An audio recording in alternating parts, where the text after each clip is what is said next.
All right, hello everyone and welcome to the channel. So today I wanted to go over this old book. This book was actually my great-grandfather's when he was in art school. A funny story about my great-grandfather, he was partially colorblind and he didn't know this until he got to art school. So anyways, this is his textbook from that time. It is titled The Arts by Hendrik Willem van Loon, published by Simon & Schuster. So we're going to open it up here, and I've already checked before filming this video. It is no longer under copyright. The year is 1943 when this was published, and the author passed away just a couple of years after that. So that puts this book outside of the copyright range and into public domain, which allows us to kind of dive into it today and explore what is inside. So anyways, here's the cover. Worn book after all these years.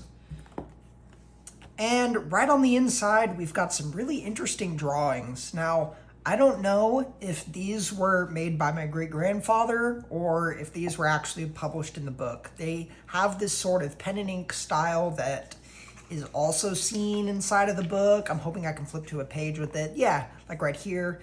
But I don't know. Is it in the book and it's that style because the author, and it's the same style as the author, or is it that my grandfather learned his style from this book and that's why he ended up writing like this? I don't know.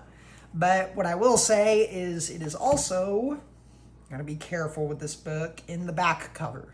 So either way, super, super cool. I don't think I've seen an art textbook kind of start and end in that way. So that's cool.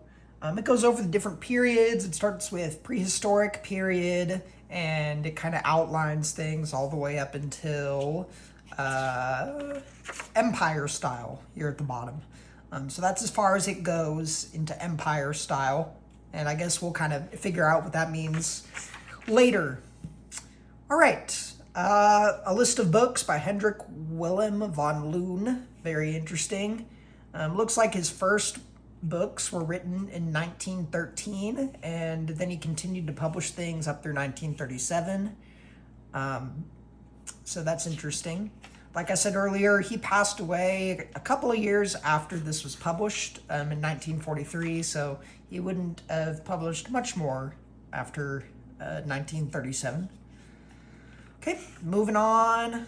This book was written and illustrated by Hendrik Willem van Loon to give the general reader, who perhaps has always considered this a rather remote subject, a better understanding and a greater appreciation of everything that has been done within the realm of painting and architecture and music and sculpture and the theater and most of the so-called minor arts from the beginning of time until the moment we came so close to them that we begin to lose our perspective. Cool. And then here's the official cover title page, The Arts. All right, here's the copyright notice again, originally written in 1937. The dedication.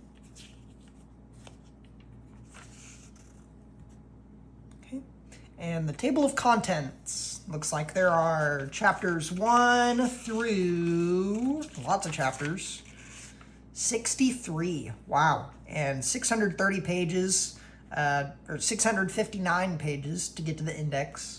Very cool. We've got a list of the illustrations in the book. More illustration list. Okay, and the foreword. Let's read just a little bit of this. We won't read the whole thing. It's 3 pages, but let's read the beginning. It was a terrible day, and we were traveling through the dreariest part of our great and glorious republic, which on that particular morning was neither great nor glorious, but looked drab enough to suggest some circle that had apparently been overlooked when Dante gave us his description of the nether regions. Okay. A few minutes before, the train had come to a halt. I don't know why, nobody knew why, and nobody cared. The slush and rain would be just as bad a mile hence or 100 miles hence. The fields, with their desolate burden of brown, decaying corn stalks, would present just as eloquent a picture of despair 1 mile farther along as the road 100 or maybe 1,000. Some 200 yards away from the track there stood a house, a very plain and very ordinary house. It needed paint, but so did all the farmhouses that we had seen during the past 24 hours. It also needed repairs. It had apparently been built by a carpenter who must have hated beauty, as a deacon is supposed to hate sin, and with very much of the same results. Out of that farmhouse came 2 small children, a boy and a girl. They may have been 12, and then again they may have been 14. It was hard to tell. They wore hideous woolen caps and mufflers, red woolen caps and mufflers and red woolen gloves, knit coarsely and carelessly, so carelessly and coarsely that even at a distance one could notice how little love had been worked into those garments. I dare say that they were practical and that they kept out the cold. But at no greater cost, and with very little extra trouble, they could just as well have been made pleasant to the eye. The little boy and the little girl came slithering through the slush, and then they stopped in the road to gaze at our train. That train was a thing of mystery to them. It was their only link with a world wherein people ate their griddle cakes from tables with small pink-shaped lamps, wherein women wore dresses made of all sorts of gaily colored materials, wherein men might sit and pleasantly idle away an hour or so discussing a book or a play, a world, therefore, wherein everything had not been ruthlessly sacrificed to the idea of utility. For all I knew, those 2 children would never see that wonder world with their own eyes. Yet, and on the other hand, and then again, a miracle might happen, and that train might so fill their hearts with the holy curiosity for all those things that make life beautiful and charming and interesting, that at some point in the near or distant future they would definitely break away from the hideous place they called home, from the unnecessary ugliness of their hopeless surroundings, and go forth in search of something better and nobler and infinitely more satisfying to the soul. But while thinking these thoughts and feeling very sorry for them, I noticed something that at first I had failed to observe. The little girl in the hideous red cap and muffler tightly clutched one of those blue portfolios in which the children take their pictures to school on the day they have their drawing lessons, while the small boy in equally hideous red cap and muffler carried a very small shiny black fiddle case. That was all there was to the incident for which I have taken the trouble to describe to you in such detail. For the engine gave 3 long blasts, we waited a moment to pick up the brakeman, the wheels got hold of the slippery rails, and once more we were on our way, bound for the more ugliness and for more desolation. For ugliness and desolation in a world that could be so sublimely beautiful.